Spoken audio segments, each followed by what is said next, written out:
ó mà ṣe ń wo hallelujah. Mo kí gbogbo yín pé a kú oríire o. A kú àmójúbà ògbólógbò alàgbà tí a kò rí rí ṣùgbọ́n tí bàbá mi lókè ẹlẹ́bùrú ìkẹ́, ọba tó ju ọba lọ́ba tó lọ kárí ayé, ọba tí ń fọba jẹ tó ti mọ ìbẹ̀rẹ̀ àti òpin rẹ̀, èyí nì ní ọdún tuntun. Mo kí gbogbo wa pé a kú àjàbọ́ ọdún tó kọjá. Lónìí ẹ má ṣe bínú sí mi ohun tí mo mú wá fún yín ní ìbẹ̀rẹ̀ ọdún tuntun, ṣùgbọ́n mo mọ̀ wípé gẹ́gẹ́ bí ìfẹ́ tí ẹ ní sí ètò wa ní 1010 àti Freedom Faith Ministry Counseling Center àti Naija FM 101, ẹ ò ní bínú rárá, ẹ ó sì bá mi fi ìfẹ́ gbà bẹ́ẹ̀. Ní orúkọ Jésù ẹ ó ṣe àṣeyege, ẹ ò ní bá ọjọ́ ọlọ́jọ́ lọ, ẹ ò ní lu ìgbàdí ẹjọ́ nínú ọdún tuntun, nítorí Ọlọ́run alágbára ló wí bẹ́ẹ̀ wípé ẹ kò ní bá wọn kúkú ọ̀wọ̀ọ̀wọ́. Lórúkọ Jésù ẹ ò ní ṣẹ́kú, nítorí pé ìwé mímọ́ fi ìdí rẹ̀ múlẹ̀ nínú ìwé orin Dáfídì 118 ẹsẹ̀ 17 tó wípé èmi kì yóò kú ikú kan bí kò ṣe yíyè kí èmi kó lè máa ròyìn iṣẹ́ Olúwa. Bí Olúwa ti ń bẹ tí ẹ̀mí rẹ̀ sì ń bẹ, o ò ní di èrò ẹ̀yìn lọ́dún tuntun lórúkọ Jésù. Ọlọ́run yóò gbé ọ ga ju gbogbo orílẹ̀-èdè ayé lọ. Ọlọ́run yóò gbé ọ ga ju ọ̀tá rẹ lọ. The Lord shall set you high above all your enemies, provided you hearken diligently to the voice of the Lord your God, to observe and to do all his commandments. Ìwé Deuteronomy 28:1 ló sọ bẹ́ẹ̀. Yóò dára fún ọ, àní ìwọ yóò ṣe rere nínú ọdún yìí. Gbogbo ogun afẹ̀tàngbárí ayé ẹni yóò di ìtẹ̀mọ́lẹ̀ lórúkọ Jésù. Ayé ò ní gba ògo rẹ pẹ̀lú ìbálòpọ̀ lórúkọ Jésù, nítorí pé a gba ògo lọ́wọ́ Júdà pẹ̀lú ẹ̀tàn. Ẹ ò rí bí Támárì ṣe fẹ̀tàn gba ògo Júdà nínú ìwé Genesis 38:24-26. Júdà rí èdìdí okùn àti ọ̀pá rẹ̀, ṣùgbọ́n ó ti fi ṣe pàṣípààrọ̀. Àní a ò ní fi ògo rẹ ṣe pàṣípààrọ̀ lórúkọ Jésù lọ́dún tí a wọ̀ yìí. Mo pa láṣẹ ní o, gbogbo ọ̀tá tó lóun yóò bà tìrẹ jẹ́ lọ́dún yìí, tàbí òun yóò fi ohun gbogbo fà ọ́ sẹ́yìn, tàbí òun yóò fi ẹ̀wọ̀n halẹ̀ mọ́ ọ, ní orúkọ Jésù. Kí oṣù yìí tó parí, kí Olúwa kí ilẹ̀ lanu pẹ̀rẹ̀, kí ó gbé òun àti ìdílé rẹ̀ mì láàyè. Ó ti rí bẹ́ẹ̀ rí ní ìwé mímọ́. Ẹ jẹ́ ká wo ìwé mímọ́ Númérì 16:32-33. Nítorí pé ìwọ Olúwa ni ó rán mi láti ṣe gbogbo iṣẹ́ ìyìn rere ti sáà yìí. Àní gbogbo etí tó ń gbọ́ mi lónìí, ẹnikẹ́ni tí a bí nínú obìnrin tàbí tá a gbé jáde nínú obìnrin tó ń wá ìfarapa mi tàbí ìfarapa yín, àti àwọn ènìyàn tí ń gbọ́ mi tí wọn kò gan ọ̀rọ̀ Ọlọ́run nínú ayé mi, tí wọn kò gan ọ̀rọ̀ Ọlọ́run bí ó ṣe ń jáde, Olúwa yóò rán ìrànlọ́wọ́ sí ọ. Àwọn ènìyàn wọ̀nyí lórúkọ Jésù, mo pa láṣẹ lónìí, gbogbo bí ẹ ṣe ń gbọ́ mi, àlàáfíà, ayọ̀ àti ire kó máa bá yín gbé. Ire yìí ni yóò sì bá yín kanlẹ̀ nínú ọdún yìí, nítorí pé ẹ wọnú ògbólógbò ibi tí ẹ̀yin kò mọ̀ lọ. Ṣùgbọ́n Ọlọ́run ni Alpha àti Omega, èyí tó mọ ìbẹ̀rẹ̀ àti òpin rẹ̀, yóò sì máa ṣọ́ yín. Èyí ni mo ṣe ń fún yín ní ohun kékeré kan tí ẹ ó gbà tí ẹ sì máa lò títí ẹ ó fi parí ọdún yìí ní orúkọ Jésù. Gbogbo àwọn ọ̀tá tó bá dìde sí yín, Ọlọ́run alágbára yóò rán ìrànlọ́wọ́ láti ṣe wọ́n mọ́ṣẹ́ lórúkọ Jésù. Nítorí pé ní àkókò tí Gíbíọ̀n fẹ́ ìrànlọ́wọ́ Joshua, Olúwa ti Joshua lẹ́yìn, ó sì pàṣẹ fún oòrùn àti òṣùpá láti dúró jẹ́, tó sì fi gbẹ̀san lára ọ̀tá wọn. Àní ọdún yìí kò ní lọ láì jẹ́ pé gbogbo àwọn ọ̀tá léni má dẹ̀yìn, tí ó fi ògo rẹ tayò, tó fi ògo rẹ gbá table tennis, tó fọwọ́ sọ̀yà pé o kò ní rí ògo lò, tó fọwọ́ sọ̀yà pé ògo rẹ kò ní búyọ lójú wọn. Gbogbo wọn ni yóò ṣègbé lórúkọ Jésù. Ìwé Joshua 10:13 ó jẹ́rìí sí bẹ́ẹ̀, ó sì rí bẹ́ẹ̀. In Jesus' name it shall be so, in Jesus' name. Ẹ̀yin olùgbọ́ mi, ọdún yìí jẹ́ ọdún ẹ̀san. Nítorí náà ẹ má ṣe bẹ̀rù, nítorí Olúwa yóò fi gbogbo ẹ̀mí àwọn tí ń dáyà já yín, gbogbo àwọn tó jẹ́ pé wọ́n á sọ̀rọ̀ ibi sí yín lórúkọ Jésù, gbogbo irú àwọn bẹ́ẹ̀ lolúwa yóò fi ẹ̀mí wọn tọrẹ ní pípa, yóò sì jó kẹ̀kẹ́ wọn níná lórúkọ Jésù. Ìwé Joshua 11:6 ló fi yé mi bẹ́ẹ̀. Olúwa yóò fi idà pa olórí ogun ilé ayé rẹ pátápátá. Ìrọ̀rùn ni ìwọ yóò fi lọ́dún yìí já lórúkọ Jésù. Joshua 11:9-14 òun náà ló tún fìdí rẹ̀ múlẹ̀. Gbogbo ọ̀tá tó ní pé kò fò kó nìṣó, àti gbogbo ọ̀tá tó ń transfer ọ̀rọ̀ rẹ láti ọwọ́ ọmọ wọn dé ọwọ́ ọmọ wọn, láti ibìkan dé ibìkan, gbogbo wọn ni yóò ṣègbé pátápátá láìkù kan nínú ọdún yìí lórúkọ Jésù. Olúwa gbọ́ o, nítorí ìwọ ló rán mi níṣẹ́, ìwọ ló pè mí, mo sì ń sọ báyìí ní àkókò yìí pé gbogbo etí tó ń gbọ́ mi ní orúkọ Jésù, nítorí pé àwọn ènìyàn wọ̀nyí gbà ọ́ gbọ́. Ìgbà tí mo bẹ̀rẹ̀ sí ṣí wọn níyè, Olúwa gba ilẹ̀ yìí fún wọn o, pẹ̀lú gbogbo ohun tí yóò jẹ́ gẹ́gẹ́ bí àjẹmọ́nú wọn ní ọdún tuntun yìí lórúkọ Jésù. Olúwa rántí májẹ̀mú rẹ pẹ̀lú mi kí n tó gba iṣẹ́ ìránṣẹ́, nítorí pé o ti sọ wípé kí iṣẹ́ àsọ kìkìdá ọ̀rọ̀ pé ìwọ yóò mú ṣẹ. Ṣùgbọ́n ohun tí ìwọ ṣe ní èyí tó kọjá yìí ó yà mí lẹ́nu lọ́pọ̀lọpọ̀, tí màá sì jẹ́ kí àwọn ènìyàn kó gbọ́.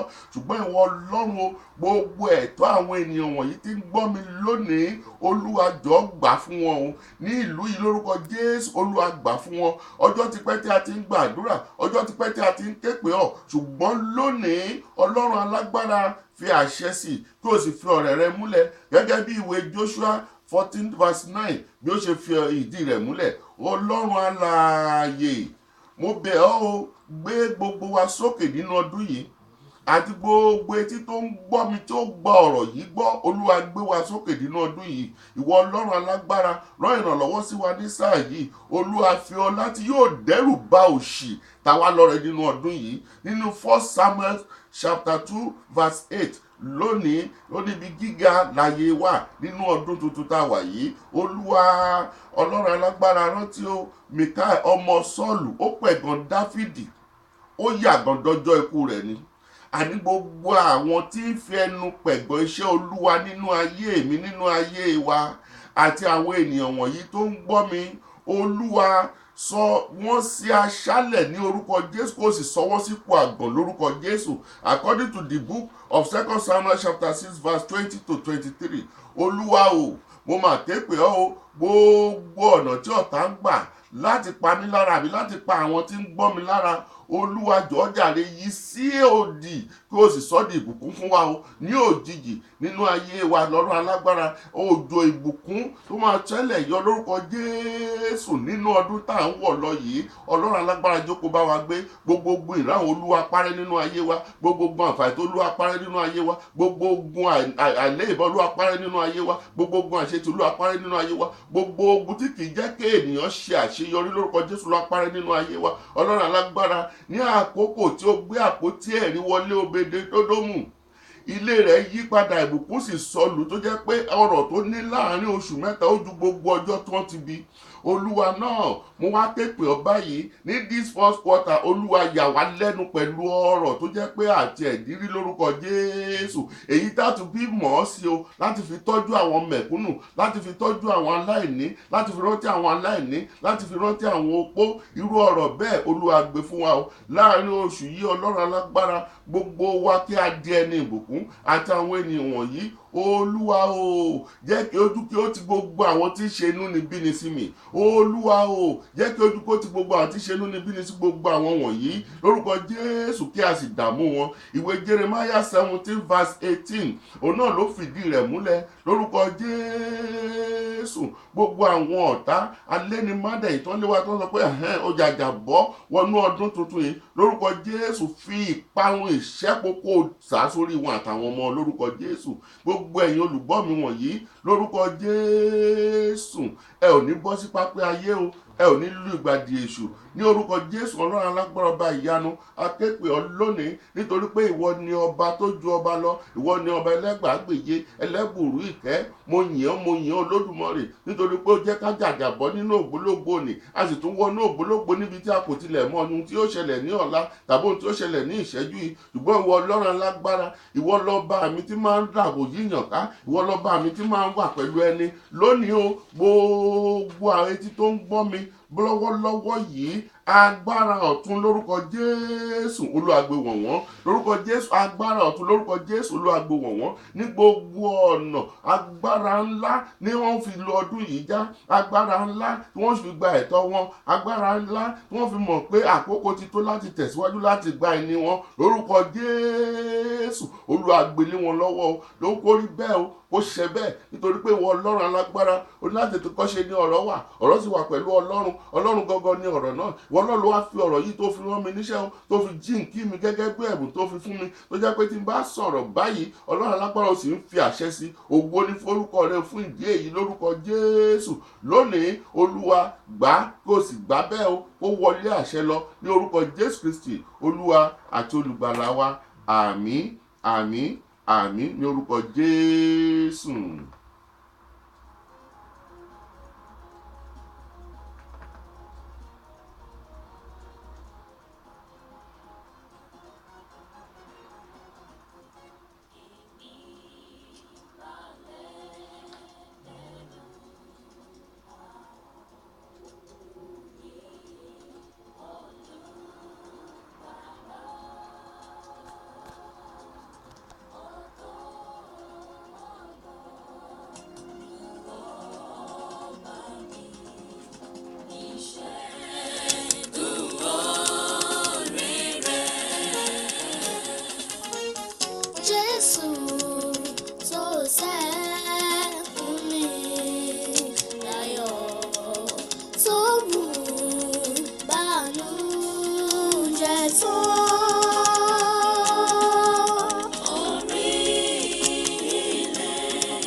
tó ẹ̀yin olùgbọ́ mi lónìí, mo kí gbogbo wa pé a kú àlàjá ọdún, a sì kú bí ó ṣe ń lọ. Ṣùgbọ́n ohun kan tí mo mú wá fún yín lónìí ni pé nínú ọdún yìí ẹ jọ̀wọ́ a ò wá ṣeré. Nínú ọdún yìí gbogbo ẹ̀tọ́ wa ni Ọlọ́run yóò gbà fún wa pátápátá. Nínú ọdún yìí gbogbo àwọn ogun aninilára pátápátá ni Ọlọ́run yóò ṣẹ́ dànù. Nítorí pé ìròyìn kékeré kan tí mo kàn fẹ́ fi tó yín létí, ní ó kù fẹ́rẹ́fẹ́ kí ọdún kọjá, mi ò lọ sí ibikíbi tí ẹ bá gbọ́ nínú àwọn ètò tí mo ṣe, mo ní tó bá ṣeé ṣe pé mo tẹ̀síwájú pé ó máa gba nọ́mbà ibi tí mo wà. Ṣùgbọ́n gbogbo bí ọ̀pọ̀lọpọ̀ ṣe ń pè mí, ẹ má ṣe bínú, mo ń bá Ọlọ́run mi sọ̀rọ̀, mo sì ń reflect gbogbo, mo sì ń béèrè ọ̀rọ̀. Bó tilẹ̀ jẹ́ pé mo jáde ṣùgbọ́n mo ń béèrè ọ̀rọ̀ lọ́wọ́ Olódùmarè pé Olúwa nígbà wo ni ó sì ní báyìí lòun yóò ṣe. Ó fò dá mi lójú bẹ́ẹ̀ ni, nítorí pé ìkan nínú àwọn sísítà mi wọ́n ti wá sí ìsọjí mi dáradára. Wọ́n pè mí, wọ́n fẹ́ ṣe ohun kan. Mo ní tó sísítà tó bá di àárọ̀ ọjọ́ kejì pé màá bá wọn sọ̀rọ̀, pé mi ò fẹ́ gbé pọ̀ pé bẹ́ẹ̀ ìdí tẹ́ fi lè pè mí ní àkókò yìí mi ò mọ̀. ní wọ́n ṣe bá mi sọ̀rọ̀ ohun tí wọ́n fẹ́ sọ Ọlọ́run gbé gbogbo píkṣọ rẹ̀ wá ó sì fi ẹ̀gún lé ibi tó yẹ kó fi ẹ̀gún lé. Wọ́n á pè wọ́n padà. Mo ní ẹ jọ̀wọ́ sìstá mi ẹ má ṣe nǹkan tẹ́ fẹ́ ṣe yìí nítorí pé Ọlọ́run na ẹni ẹlẹ́gbàá to the extent tó jẹ́ pé ó kọ àti fẹnu sọ. Mo ní tó tẹ́yìn bá wá ṣe báyìí ọ̀rọ̀ yìí nìkan ni wọ́n máa sọ. Wọ́n gbà bẹ́ẹ̀. Mo sì tún pe ẹlòmíì lórílẹ̀‐èdè Nàìjíríà. Mo sọ fún gẹ́gẹ́ bí mo ṣe rí nínú ìṣípayá mi. Mo ní ẹjọ́ o sìstá o ẹjọ́ tẹ́nikẹ́ni bá ń bínú yín ẹ kàn bá mi ṣe ìrànwọ́ kan ẹ kàn sọ fún pé kó jọ kó má bi tè lára yín mọ́ o nítorí pé mọ́tò yóò pa orúkọ dírẹ́bà tí yóò pa rèé. Mi ò mọ ohunkóhun. Mo pe ẹni yẹn ní agogo 6:30 nígbà tó di agogo 8:30 ìròyìn tó mú wá ó bà mí lẹ́rù nítorí pé nínú àwọn ẹni tó súnmọ́ pẹ́kípẹ́kí mọ́tò pàdé àárọ̀ ọjọ́ náà. Ìgbà tó máa mú dráìvà orúkọ ẹni tó ń pè òun náà lórí bẹ́ẹ̀ ló wá pè mí pé ṣé mo rí tẹ́lẹ̀ ni àbí pé ẹni yẹn plan pé òun fẹ́ lọ ṣe nǹkan bá mo ní rọ ẹ̀rù wá ń bà mí àti sọ̀rọ̀ fún ènìyàn. Nítorí náà gbogbo ẹ̀yin tí ẹ ṣe tán láti kẹ́gàn ọ̀rọ̀ Olúwa ẹ tẹ̀síwájú o ṣùgbọ́n mi ò ní sọ ọ̀rọ̀ tí Ọlọ́run ò bá fi rán mi. Mi ò ní sọ ọ̀rọ̀ jáde tí mi ò bá rí bẹ́ẹ̀ nítorí pé kò sóhun kan tí mo fẹ́ sọ nínú ọ̀rọ̀ yín tẹ́ ẹ fẹ́ gbé fún mi tí mo lè fi pé bóyá mo fẹ́ kàjọ yín kò jọ rárá.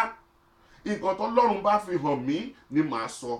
Bí Ọlọ́run dẹ̀ ṣe rán mi ní sáà yìí ni mò ń jíṣẹ́ mi lọ. Mi ò bẹ̀rù ẹnikẹ́ni. Kí àwọn kan má rò wípé àkókò tí Ọlọ́run rán mi sí àwọn kan tí mo jíṣẹ́ Ọlọ́run sì fi klọ́ọ̀sì sí pé kó kéde ààwẹ̀. Bóyá ó gbọ́ bí ò gbọ́ kò kàn mí èmi ti sọ̀rọ̀ tèmi. Àkókò tí Ọlọ́run tún rán mi ní ẹ̀dà kejì pé nǹkan báyìí kò sí ẹni bàbá politician kankan tó lè gbowó fún mi tó lè fi ra ọ̀rọ̀ Ọlọ́run kúrò lọ ní ayé mi. Màá ní kó ṣègbé pẹ̀lú owó ẹ̀. Nítorí náà mi ò kì í ṣe politician. Ọ̀rọ̀ tó Ọlọ́run bá rán mi sí orílẹ̀-èdè mò ń jíṣẹ́ náà lọ. It doesn't cost me anything. Èmi fi gbogbo ara mi jì fúnṣẹ́ Olúwa ni. Nítorí náà nínú ọdún yìí gbogbo ẹ̀yin létekéte onísọkúsọ kí ẹ pa ẹnu yín mọ́ torí ẹ̀rù Ọlọ́run bà mí ní ohun tó ṣẹlẹ̀ kí ọdún kó kọjá tó parí. Kí èèyàn sọ̀rọ̀ ní agogo 6:30 agogo 8:30 kọ́ dẹ̀ mú ròyìn wá bá ẹ̀rù bà mí ẹ̀rù Ọlọ́run bà mí ní Olúwa ṣé bó o ṣe gbé mi wọ̀ tó rèé. Mo yìn ọ́ lógo bàbá gbogbo ògo jẹ́ tìrẹ. Agbára tó fi fún mi náà ni mo tún fi tú gbogbo àwọn òǹdè tí a ti dè ní ìgbèkùn sílẹ̀. Mo jíṣẹ́ kí a tó kọjá lọ kí a tó bọ́ sí another year. Mo sọ fún gbogbo àwọn àgbààgbà orílẹ̀-èdè gbogbo àwọn àgbààgbà Kristẹni wọ́n ṣàánú mẹ̀kúnnù ní ọdún tí a fẹ́ wọ̀ yìí. Wọ́n lọ reflect ayé wọn.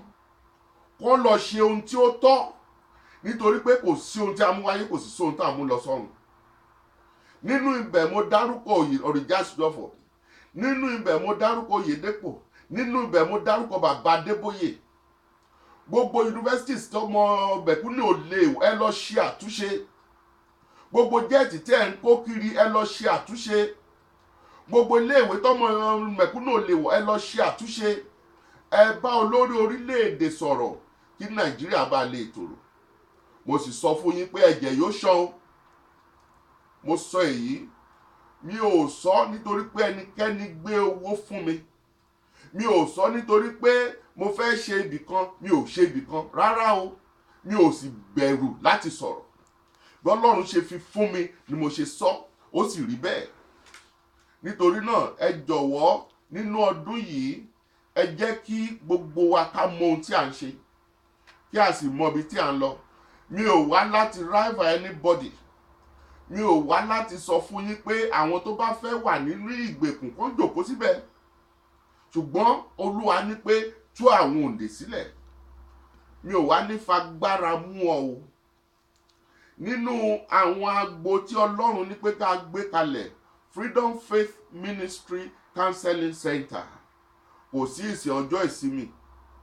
Tí ìsìn bá dẹ̀ máa wà tó bá jẹ́ pé agádà ẹni tí àwọn mẹ̀kúnnù, àwọn tó jẹ́ pé ó kù díẹ̀ káàtó, àwọn ẹlòmíín wà tó jẹ́ pé gbogbo ìwé ti pé ó kù àti rówó lọ́yà.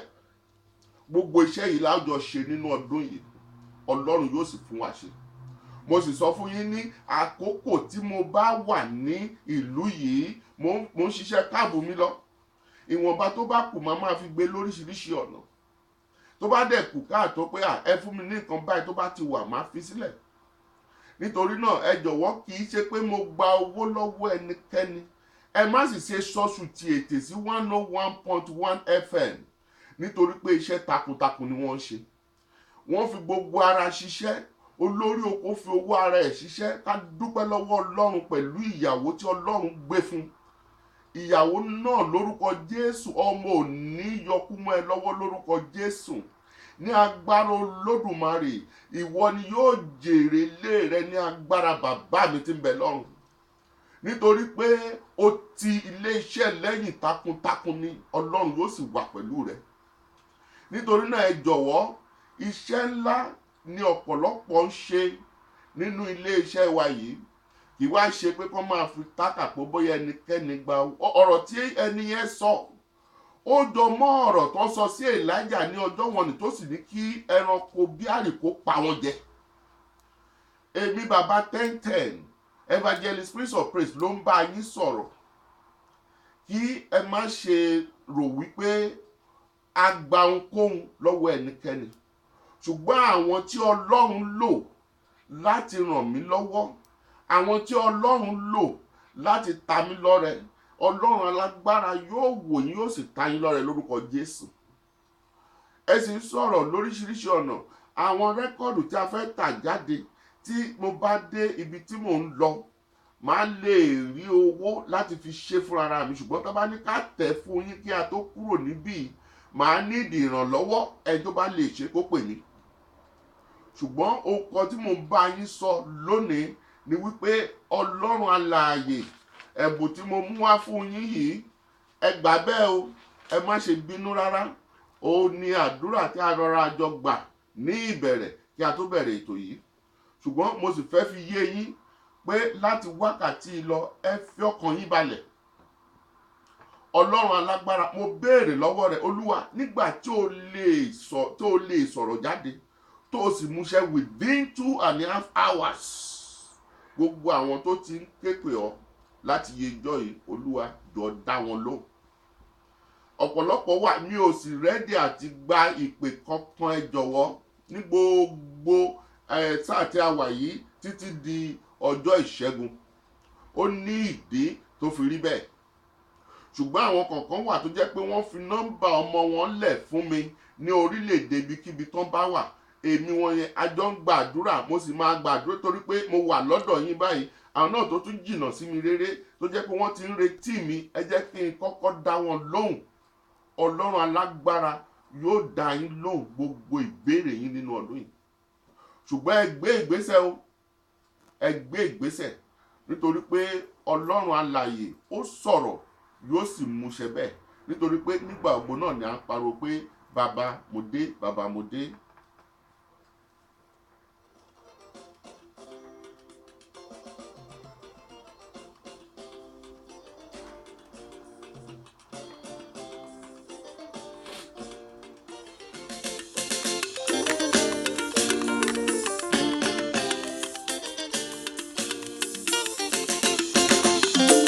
Bàbá mo dé o, Jésù mi mo máa dé.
Ọlọ́run alààyè a ké pè ọ́ pé a tó ti dé, ṣùgbọ́n gbọ́ ọ̀rọ̀ Olúwa o, gbogbo ẹ̀yin olùgbọ́ mi lónìí, ẹ gbọ́ ohun tí Olúwa tún ní fún yín. Ṣùgbọ́n nísinsìnyí gbọ́, ìwọ Jacob ìránṣẹ́ mi, ìwọ olùgbọ́ mi àti gbogbo ẹ̀yin tí mo yàn. Ṣùgbọ́n nísinsìnyí gbọ́, ìwọ Jacob ìránṣẹ́ mi àti ìránṣẹ́ ẹni tí mo ti yàn. Báyìí ni Olúwa wí, ẹni tí ó dá ọ, tí ó mọ̀ ọ́ láti inú wá, tí yóò sì ràn ọ́ lọ́wọ́. Má bẹ̀rù, ìwọ Jacob ìránṣẹ́ mi àti ìwọ Jesuruni tí mo ti yàn, nítorí èmi ó dá omi lu ẹni tí ò gbẹ́ngbẹ́ àti ṣan omi sí ilẹ̀ gbígbẹ. Èmi ó dá ẹ̀mí sí irú rẹ̀ àti ìbùkún mi sí irú ọmọ rẹ̀. Wọ́n ó sì hù sókè láàrin koríko bí igi wílò létí ìpadò. Ọ̀kan yóò wí pé, tí Olúwa lé mi, òmíràn yóò sì pe ara rẹ̀ nípa orúkọ Jákọ́bù, òmíràn yóò sì fi ọwọ́ rẹ̀ kọ pé òun ni ti Olúwa, yóò sì pe àpèlé rẹ̀ nípa orúkọ Ísírẹ́lì. Ohun tí mo ní fún ọ nínú ọdún yìí ni láti gun kẹ̀kẹ́ yìí já. Yet now hear, O Jacob my servant, and Israel whom I have chosen. Thus says the Lord that made thee and formed thee from the womb, which will help thee. Fear not, O Jacob my servant, and thou Jerusalem, whom I have chosen. For I will pour water upon him that is thirsty, and floods upon the dry ground. I will pour my spirit upon thy seed, and my blessing upon thy offspring. And they shall spring up as among the grass, as willows by the water's courses. One shall say, I am the Lord's, and the other shall call himself by the name of Jacob. And another shall subscribe with his hand unto the Lord, and surname himself by the name of Israel. Gbogbo ẹ̀yin olùgbọ́ mi, mi ò fi yín lọ́kàn balẹ̀ lásán. Tí ẹ̀yin náà bá wò ó ní àkókò tí a gbé ètò 1010 dìde, àti bí ẹ ṣe wà tẹ́lẹ̀, ẹ mọ̀ pé ìsúnsíwájú ti wà. Ẹ ò sì ní dèrò ẹ̀yìn o, torí Ọlọ́run aláàyè ó ń sọ fún ọ lónìí pé má bẹ̀rù. Gbogbo òǹgbẹ tó ń gbẹ ọ́ ó ti dópin. Gbogbo ìyà tó ń jẹ ọ́ ó ti dópin. Nítorí náà má bẹ̀rù o, nítorí pé Ọlọ́run aláàyè ó ti fún ọ lómi ìrọ̀rùn. Gbogbo ilẹ̀ gbígbẹ rẹ nì ó ti di ibi tó jẹ́ pé ohun ọ̀gbìn ti ń wù kòrókòró. Ṣùgbọ́n nǹkan kan wà ń bẹ̀ o, nítorí pé mi ò sì fẹ́ kó tún ṣì mí gbọ́ o, torí ọ̀pọ̀lọpọ̀ ló ṣì mí gbọ́ ní àkókò tí mo sọ wípé Ọlọ́run fi ohun kan hàn mí láti August 2011. Wọ́n di eréfe ibì kan mú, ṣùgbọ́n wọn kò rántí ohun tí mo sọ lẹ́yìn rẹ̀ pé tí ẹni yẹn tó bá jáwọ́ nínú ohun búburú tó sì kéde àwẹ̀, wọn ò rántí yẹn o. Wọ́n kàn wá rí i pé ìgbà tí ìjọba fàya lọ́wọ́ rẹ̀, wọ́n sọ pé bóyá ẹnìkan ti gbowó wá fún mi. Kò sí ẹnikẹ́ni, ìwọ tó bá gbowó wá fún mi tó fi ta mí lọ́rẹ, màá gbà. Bẹ́ẹ̀ tó bá gbowó wá fún mi tó jẹ́ olóṣèlú pé kí n praise ẹ, tí n bá wo ọ̀nà rẹ pé ó pa àwọn ènìyàn lára, ẹ̀gún ni màá gún fún ọ, màá gbowó rẹ padà. Mo rántí àkókò tí Babangida ń kùn fèrè tó fẹ́ lọ fún presidency. Wọ́n gbé mi lọ sí France. Àwọn tó ṣètò rẹ̀ ní France wọ́n gbé mi lọ bẹ̀ kí wá ṣeré fún wọn. Wọ́n sì bá mi jókòó pé òkè pé wá ṣe rẹ́kọ́ọ̀dù kó o ṣe fún Babangida. Mo ní ẹ fún mi ní 2 million naira. Wọ́n ní àwọn aṣọ nínú ẹ kọ́kọ́ kó 2 million naira fún mi, mo mọ state tí mo ti wá. Ohun tó sì wà lọ́kàn mi ní 2 million naira yìí, àwọn ọmọ tó bá mi ṣiṣẹ́ máa fún wọn ní 500,000. màá sì fi 1 million màá lọ fi gbé tírélà ráìsì àti òróró màá gbé sọ́jà ọba lákùrẹ́ kó ní kálukú máa gbà lọ́fẹ̀ẹ́. Mo wá ní pé torí pé tí Babangida bá wọlé á protect mi, ṣùgbọ́n tí ò bá wọlé àwọn ará ìlú mi jẹ nínú ohun yẹn, so definitely mo rí ibi sásì. Kí wá ní ọ tí wàá sọ pé o fẹ́ gbówó kan fún mi láti fi káńsù ẹ̀ṣẹ̀ tó ti dá sórílẹ̀-èdè Nàìjíríà, láti ti káńsù ìtà ìjẹ̀ sílẹ̀. Mi ò kì í ṣe àwọn alátẹnujẹ àgbààgbà tó jẹ́ pé wọn ò mọ tó yẹ kó sọ sí orí ìjọba orílẹ̀-èdè wa. Tó bá ti gbé jẹ́ẹ̀tì lé wọn lọ́wọ́, tó ń gbówó lé wọn lọ́wọ́, wọ́n ti di God bless you nìkan ló kù. Why will God bless them? Nítorí náà mi ò kì í ṣerú àwọn bẹ́ẹ̀. Ṣùgbọ́n ẹ̀yin àgùntàn wọ̀nyí tẹ̀ ń gbọ́ mi, mo fẹ́ kí ẹ mọ̀ wípé ní orúkọ Jésù ẹ ò ní pòǹgbẹ nínú ọdún yìí. Nítorí náà mo fẹ́ kí oníkálukú kí ó mọ̀ ọ́, ṣùgbọ́n rántí o, yóò sì ṣe bí ìwọ bá farabalẹ̀ gbóhùn Olúwa Ọlọ́run rẹ láti máa kíyèsí àti láti máa ṣe àṣẹ rẹ̀ gbogbo tí mo pa fún ọ ní òní. Ǹjẹ́ Olúwa Ọlọ́run rẹ yóò gbé ọ ga ju gbogbo orílẹ̀-èdè ayé lọ. Tí ìwọ bá fi ara balẹ̀ gbóhùn Olúwa Ọlọ́run rẹ, mo tún ké tantan o. Come back unto Jesus, the finisher of our faith. Padà wá sí ọ̀dọ̀ Ọlọ́run. Don't just believe in any GOs. Don't just believe in any leaders. Don't just believe in any pastors. Don't just believe in any prophet.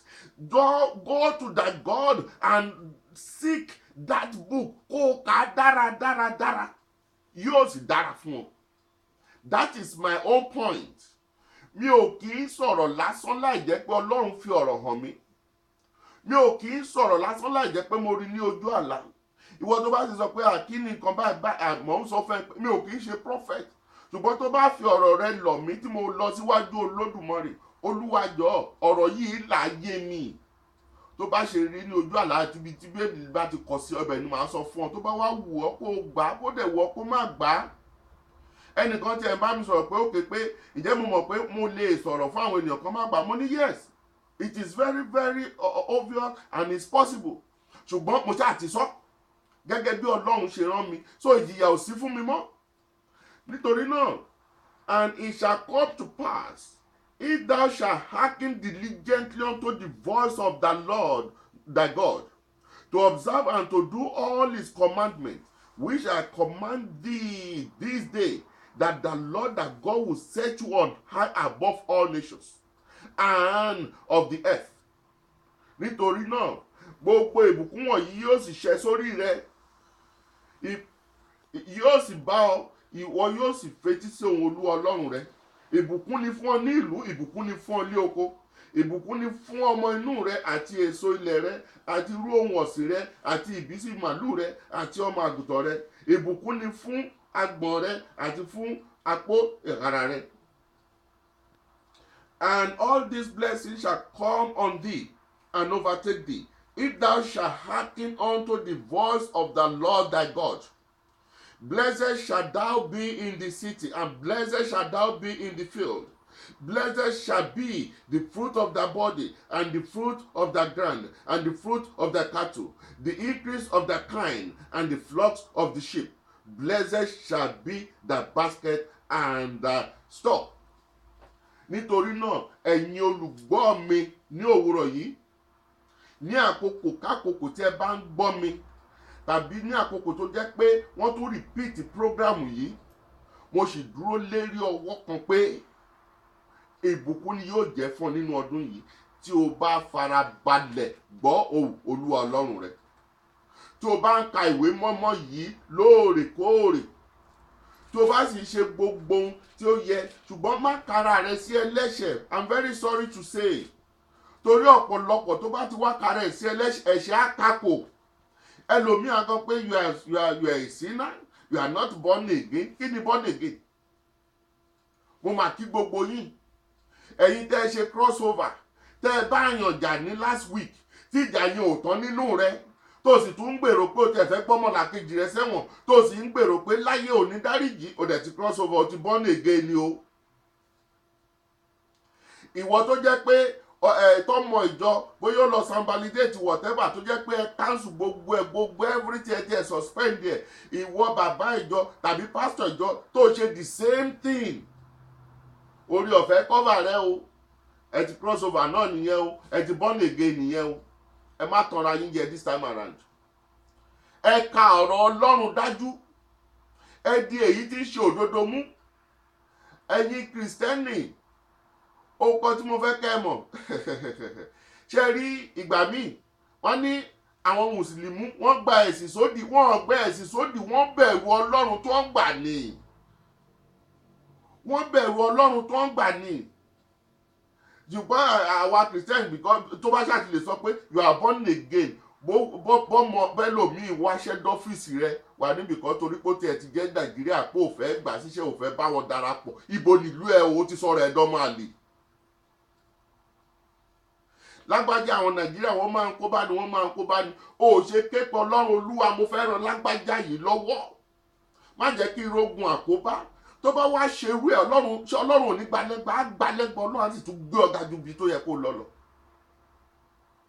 Àwọn tó jẹ́ pé a ti jọ wà ní Ísírẹ́lì rí, tó jẹ́ pé wọ́n ń gbọ́rọ̀ mi yìí, ebi máa ń sọ̀rọ̀ mi nítorí pé wọ́n á ráwọn èèyàn méjì mẹ́ta tó lè sọ pé irọ́ ló pa, òótọ́ ló sọ.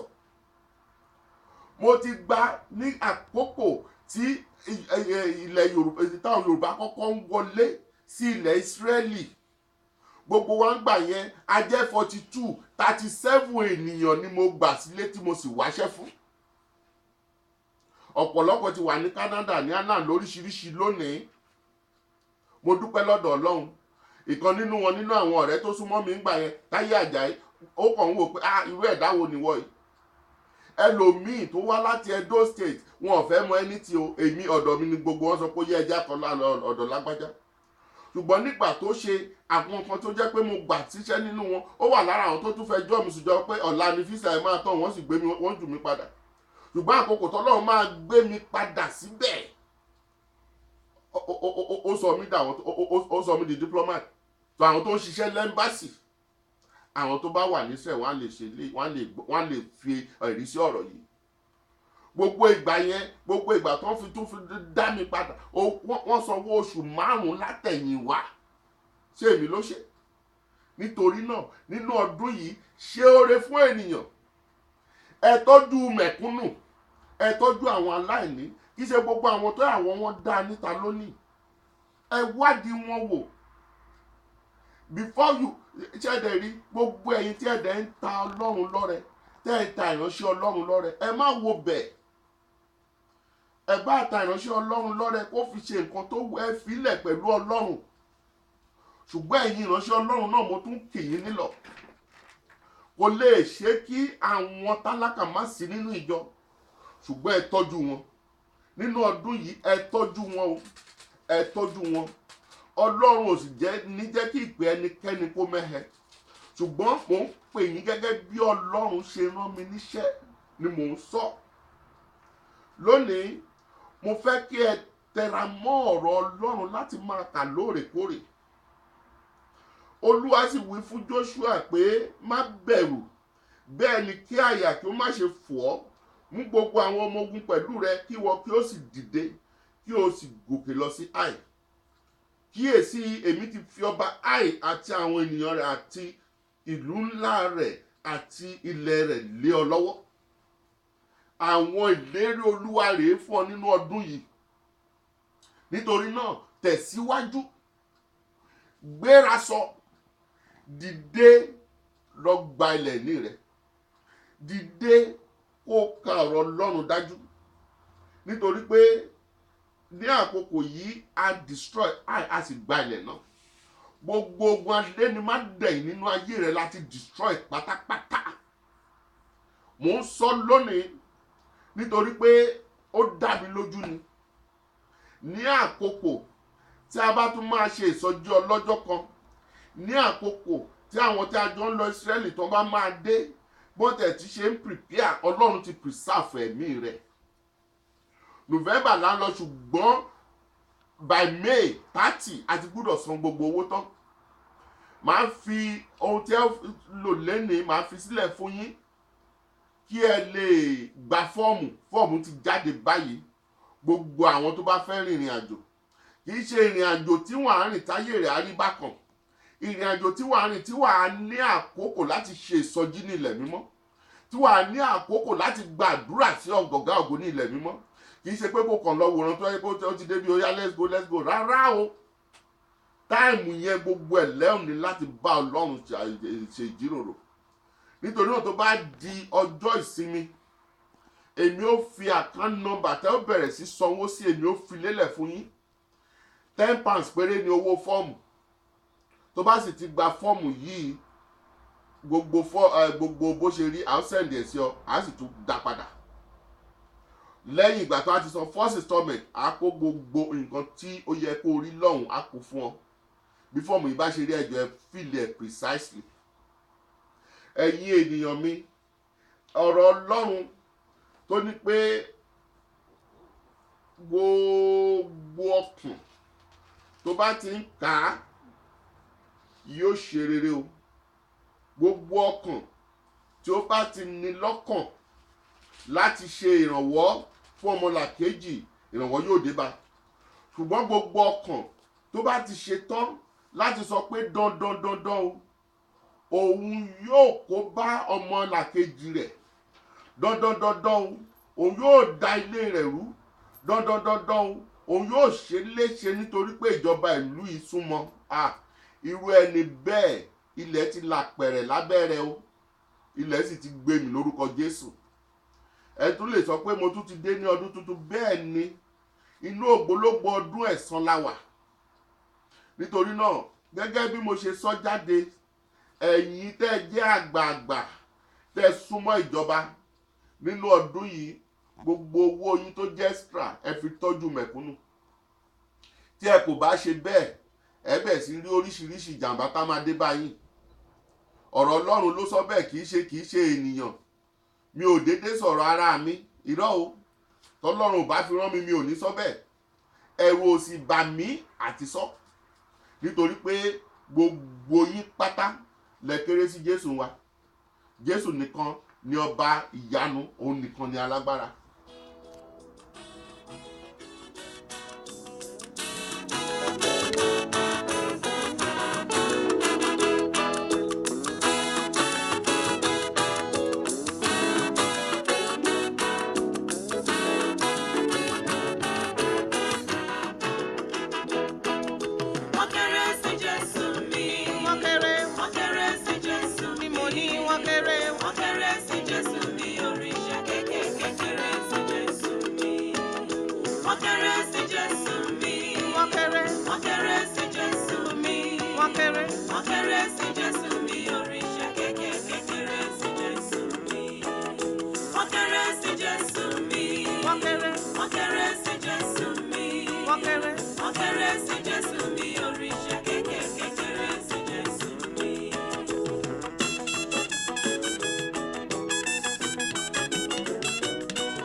Àníṣe lọ́wọ́ òrìṣà ni wọ́n kéré sí Jésù mi, òrìṣà kékeré sí Jésù mi.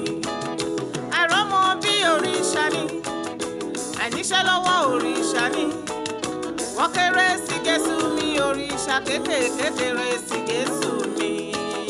Wọ́n kéré sí Jésù mi, wọ́n kéré sí Jésù mi, wọ́n kéré sí Jésù mi, òrìṣà kékeré sí Jésù mi.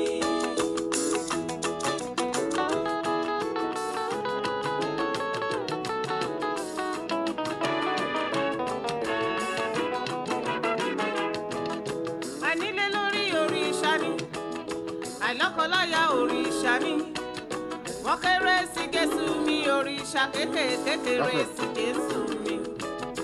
Ànílé lórí òrìṣà ni, àìlọ́kọláya òrìṣà ni wọ́n kéré sí Jésù mi, òrìṣà kékeré sí Jésù mi. Wọ́n kéré sí Jésù mi, wọ́n kéré sí Jésù mi, wọ́n kéré sí Jésù mi, òrìṣà kékèké kéré sí Jésù mi. níwọ̀n ìgbà tí ìwọ mọ èyí pé gbogbo ìjayà gbogbo ogun tó rò pé ó ń dé bá ọ ẹnìkan tilẹ̀ sẹ́ndì text sí mi, mo dúró mo rẹ́rìn, mo wo ẹni náà pé ó fi ọkàn balẹ̀, tí bá ti tó àkókò láti pe ẹni láti gbàdúrà fún màá pé ó fi ọkàn balẹ̀, nítorí pé ogun tó rí ní ògbólógbòó ọdún tó kọjá yẹn kò lè bọ́ rìn nínú ọdún yìí, nítorí pé báyìí ni Olúwa wí, ẹni mímọ́ Ísírẹ́lì àti ẹlẹ́dàá rẹ, béèrè nǹkan tí ń bọ̀ lọ́wọ́ mi ní ti àwọn ọmọ mi ọkùnrin àti ní ti iṣẹ́ ọwọ́ mi, ẹ pàṣẹ fún mi. Decree unto God this year ohun tí o fẹ́, bó o ṣe fẹ́ kó rí.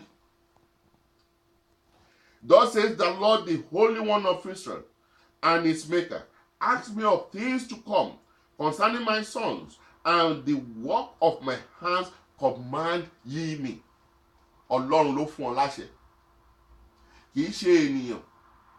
Tí bá ní kó command mi, tó bá wù mí máa gbọ́, tó bá dẹ̀ wù mí máa fún ẹ lẹ́skúùsì. Yes. Ṣùgbọ́n Ọlọ́run alààyè tó gbé ọ̀rọ̀ rẹ̀ ga ju orúkọ rẹ̀ lọ, ó ní command me. Ibo ló wá fi ìgbàgbọ́ rẹ sí o? Gbogbo ọ̀rọ̀ ní mo kàn sọ generally torí ẹ̀bùn kékeré tí mo mú wá fún yín ni. Mo ti dá ayé, mo sì ti dá ènìyàn sórí rẹ̀. Èmi àní ọwọ́ mi ni ó ti na àwọn ọ̀run, gbogbo àwọn ogun wọn ni mo ti pàṣẹ fún. Mo ti gbé dìde nínú òdodo, ọ̀rọ̀ t'Olúwa sọ fún mi rèé o. Èmi ó sì mú gbogbo ọ̀nà rẹ tọ́. Òun ó kọ́ ìlú mi, yóò sì dá àwọn òǹdè mi sílẹ̀. Kì í ṣe fún iye owó tàbí èrè ni Olúwa àwọn ọmọ ogun wí.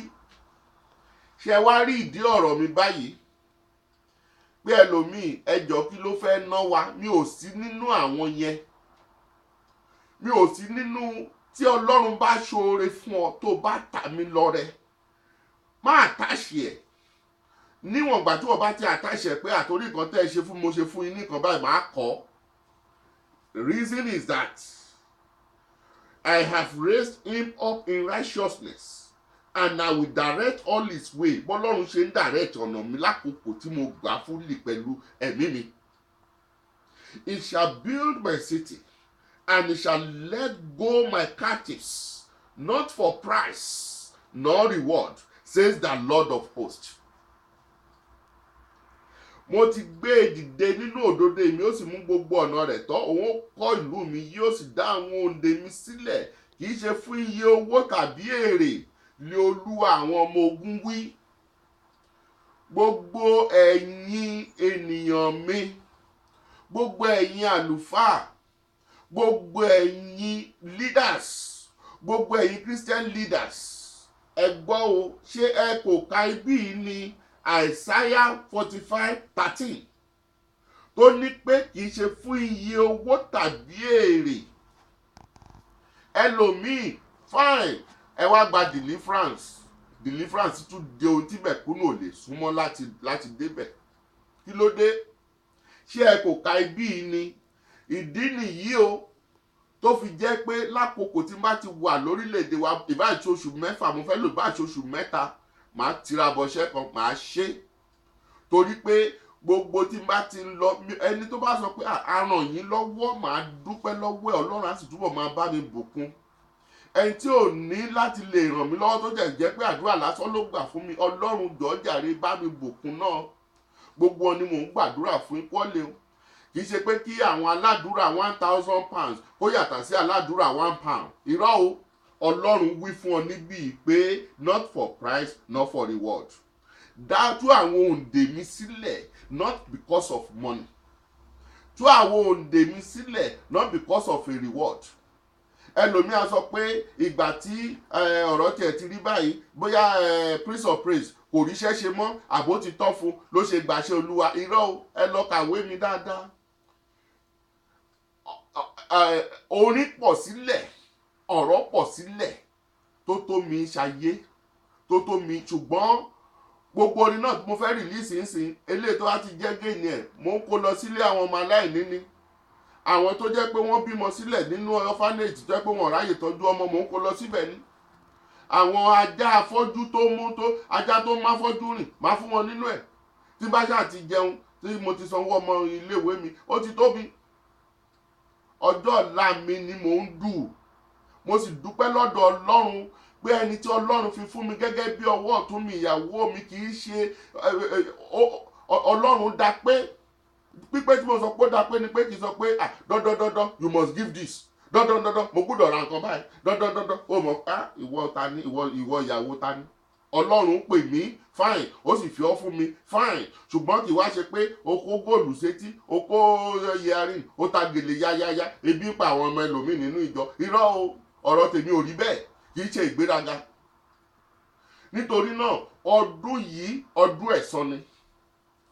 Ọlọ́run yóò sì gbẹ̀san gbogbo àwọn tí níni lára pátá, tí níyín lára, Ọlọ́run yóò gbẹ̀san yín lára ẹ̀ lórúkọ Jésù. Nítorí náà ẹ di ọ̀rọ̀ yìí mú o, ẹ dì mú. Tó bá ṣe deliverance, tó bá ṣe ohunkóhun, is not for price nor for reward. Ṣùgbọ́n tí Ọlọ́run bá fi sí wọn nínú láì jẹ́ pé wọ́n grumble tayọ̀tayọ̀ tó ń fún ọ ní nǹkan, Ọlọ́run will bless you and will bless them as well. Nítorí náà ẹ̀yin olùgbọ́ mi lónìí, mo fẹ́ kí jẹ́ kí a jọ ṣe àṣàrò tuntun ọ̀rọ̀ Ọlọ́run nínú ọdún yìí, má jẹ́ wọ́n. Bó o bá lè tiẹ̀ ṣí Bíbélì rẹ, mú the book of Proverbs 1 to the end of the month, 1 to the end of the month, 1 to the end of the month, 1 to the end of the month, wàá rí i pé yèrè àtúbọ̀ ṣí gidi. Kẹ̀rẹ̀kẹ̀rẹ̀ wàá lè gbogbo ẹ̀tọ́ rẹ tiẹ̀ ti tẹ̀ ọ́ lọ́wọ́ lọ́dún yìí, ṣùgbọ́n gbé ìgbésẹ̀ kó o sì gbọ́ràn sí àṣẹ Olúwa. Nítorí náà ẹ̀yin tí ọ̀rọ̀ bá ti dé ibi tí a ti jọ fẹ́ gba àdúrà tí ó bá yá ní èní, ẹ jọ̀wọ́, mi ò ní àkókò láti lè gba ìpè, mi ò sì ní àkókò láti pé kí ẹ pè mí, ṣùgbọ́n ẹ jẹ́ kí a ní sùúrù de ọjọ́ ìṣẹ́gun. Nítorí pé gbogbo ẹ̀yin tí ẹ pè, tí ẹ sẹ́ndì text pátápátá àti àwọn bàbá wa nínú Olúwa, Ọlọ́run alààyè yóò dì yín mú. Nítorí pé àwọn bàbá wa wọ́n ní ìjọ, wọ́n sì tún gba àdúrà fún mi lóòrèkóòrè. Ṣùgbọ́n Ọlọ́run alààyè, gbogbo ẹ̀yin tí ẹ ní agbo kéékèèké, Ọlọ́run yóò sọ di ńlá lórúkọ Jésù. Ẹ ò ní ṣẹrú ayé, ẹ ò ní ṣẹrú leaders, ẹ̀yin náà yóò di leaders gidi tó jẹ́ pé àwọn òǹdè yóò gba ìtúsílẹ̀ lábẹ́ yín. Àwọn bàbá mi méjì kan constantly, mẹ́ta constantly, wọ́n ń pè, wọ́n sì ń gba àdúrà. Bí mi ò gbé kọ́ọ̀lù wọn tí wọ́n mọ̀, wọ́n send the text. Ọlọ́run alágbára kò ní dójú tì yín lórúkọ Jésù. Ní gbogbo ọ̀nà, gbogbo ẹ̀yin tí ẹ ti send messages, gbogbo ẹ̀yin tí ẹ fi owó ránṣẹ́, gbogbo ẹ̀yin tí ẹ fi ohunkóhun ránṣẹ́, Ọlọ́run alágbára yóò daṣọ ìbò yín lórúkọ Jésù. Ọdún yìí a ti jọ gbà bí ẹni gbà ní o, a sì ti jọ wọ̀. Gbogbo ẹ̀yin tó jẹ́ pé wọ́n ti gba ọmọ lọ lọ́wọ́ rẹ̀, Ọlọ́run yóò dá padà fún yín lọ́dún yìí lórúkọ Jésù. Ẹ fi ọkàn yín balẹ̀. Nítorí náà ẹ̀yin olùgbọ́ mi, ó wù ká jẹ ẹran pẹ́ lẹ́nu, ṣùgbọ́n òfò ọ̀nà fún ni ò jẹ́. Mo dúpẹ́ lọ́wọ́ Olódùmarè tó jẹ́ kí a rí ọdún yìí. Ọlọ́run alààyè yóò túbọ̀ wà pẹ̀lú gbogbo yín o. Ṣùgbọ́n ẹ má ṣe gbàgbé, nínú ọdún yìí ohun gbogbo tí ó jẹ́ àlàkalẹ̀, gbogbo ẹ̀ náà láti bẹ̀rẹ̀ sí sọ láti wò yìí, nítorí pé àtòkèrè lolójú jíjì ti mẹ́kún sun. Kí ẹ má ṣe gbàgbé ìsọjí ọlọ́jọ́ kan 25th of September ló já sí nínú ọdún yìí. Mo sì ń rọ gbogbo ẹ̀yin tí Ọlọ́run ti kì nílọ̀ láti pàṣẹ fún láti gbé ohun kan wá. Ẹ walk towards it. Ẹ walk towards it. Ẹ̀yin tí Ọlọ́run sọ pé òun fẹ́ fún ní ọmọ, ẹ walk towards it o. ìwọ tó o bá súnmọ́ ọkọ ẹ̀ má rò pé mírèkù kan fẹ́ ṣẹlẹ̀. Ìwọ tó bá jẹ́ pé kó o bọ́kọ jà lẹ́ni kó o bọ́kọ rẹ lọ́la má rò pé mírèkù kan fẹ́ ṣẹlẹ̀. Jọ̀wọ́ submit gbogbo ara rẹ. Ìwọ ọkùnrin náà jọ gbogbo nǹkan tó fẹ́ ṣe kò sọ́nà kan kò sí anything níta. Èdèlúwà sọ pé ọ̀nà kan lọ́tọ̀ sí kèéhó bí ọṣẹ. Gbàdúrà kó o sì kó sí ọ̀nà kan. Ọlọ́run yóò wà pẹ̀lú yín o. Ọlọ́run ìyanu àwa dúpẹ́ yìn ọ́ lógo nítorí pé ó ṣeé ṣe fún wa láti lè ké pè ọ́ tó sì dá wa lóhùn ní orúkọ Jésù.